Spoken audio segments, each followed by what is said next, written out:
কেমন আছেন সবাই? আশা করি আপনারা অনেক ভালো আছেন। আমিও খুব ভালো আছি। সবার প্রথমে স্বাগত জানাই আপনাদের সকলকে আমার চ্যানেল ক্লিনিকের বাইরেতে। এখন গরমটা ভীষণ পড়েছে, আর এই গরম থেকে বাঁচার জন্য কাঁচা আমের কোনো বিকল্পই হবে না। কাঁচা আম বাজার থেকে বা আমাদের বাড়ির বাগান থেকে ইজিলি অ্যাভেলেবেল। কাঁচা আমের পুষ্টিগুণও কিন্তু অপরিসীম।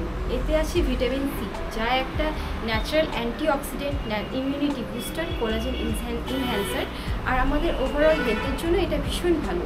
কাঁচা আমে ভিটামিন সি থাকার কারণে এটা আমাদের হেয়ার, স্কিন এবং ব্লাড তৈরি হতেও সাহায্য করে। কাঁচা আমের গ্লাইসেমিক ইন্ডেক্স লো হওয়ার কারণে এটা ডায়াবেটিক পেশেন্টদের জন্য অনেকটাই সেফ। কাঁচা আমে পটাশিয়াম থাকে, সেটা আমাদের হার্ট হেলথ আর নার্ভাস সিস্টেমের জন্য অনেক বেশি জরুরি। আমাদেরকে গরমের হিট স্ট্রোক থেকে বাঁচানোর জন্য কাঁচা আম খুবই উপকারী। কাঁচা আম আমাদের ডাইজেস্টিভ সিস্টেমকেও অনেকটাই ইমপ্রুভ করতে পারে। কেন জানেন? কারণ এতে আছে ডায়েটারি ফাইবার। ডায়েটারি ফাইবার থাকার কারণে এটা আমাদের ডাইজেশনকে হেল্প করে। তো চলে আসুন, আমরা এবার দেখিনি কাঁচা আমটা আমরা কিভাবে খেতে পারি। প্রথমে একটা বড় সাইজের কাঁচা মিঠে আম নিয়ে নেব। কাঁচা আম দু রকমের হয়, একটা কাঁচা মিঠে আম আর একটা শুধু কাঁচা আম। তো আজকে আমি যে আমটা নিয়েছি সেটা হচ্ছে একটা কাঁচা মিঠে আম, যেটা আপনি এরকম বাজার থেকে পেয়ে যাবেন বা বাড়িতেও হয়। কোনো ফলের খাওয়ার সময় ওটা প্রথমে ধুয়ে নিতে হয়, কারণ খোসা ছাড়ানোর পরে যদি আমরা ধুই তার পুষ্টিগুণ অনেকটাই কমে যায়। এটা আমি ভালোভাবে ধুয়ে নিয়েছি, জল ছড়িয়ে নেওয়া হয়েছে। এবার এটা আমি খোসা ছাড়িয়ে নেব। ধোয়া হয়ে যাওয়ার পরে খোসা ছাড়ানো হয়ে গেলে আমি কিন্তু দ্বিতীয়বার এই আমটা ধোবো না। খোসা ছাড়ানোর পরে ফল ধুলে তার পুষ্টিগুণ অনেকটাই কমে যায়। আমটির খোসা ছাড়ানো কিন্তু কমপ্লিট হয়ে গেছে। এবার আমরা এটা ছোট ছোট করে কেটে নেব।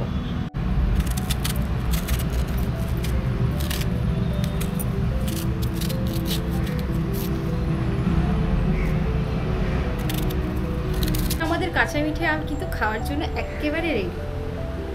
টেস্ট করে অনেক ভালো। এটা আপনি এভাবেই খেতে পারেন, কোনো প্রবলেম হবে না। আমি ফল ইউজুয়ালি এভাবেই খাই। এর সাথে আমি কোনো কিছু লবণ বা কোনো সিজনিং কিছু দিই না।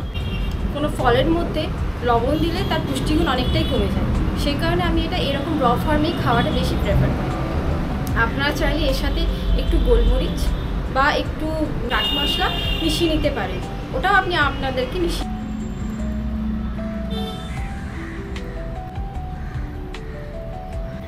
একটুখানি গোলমরিচ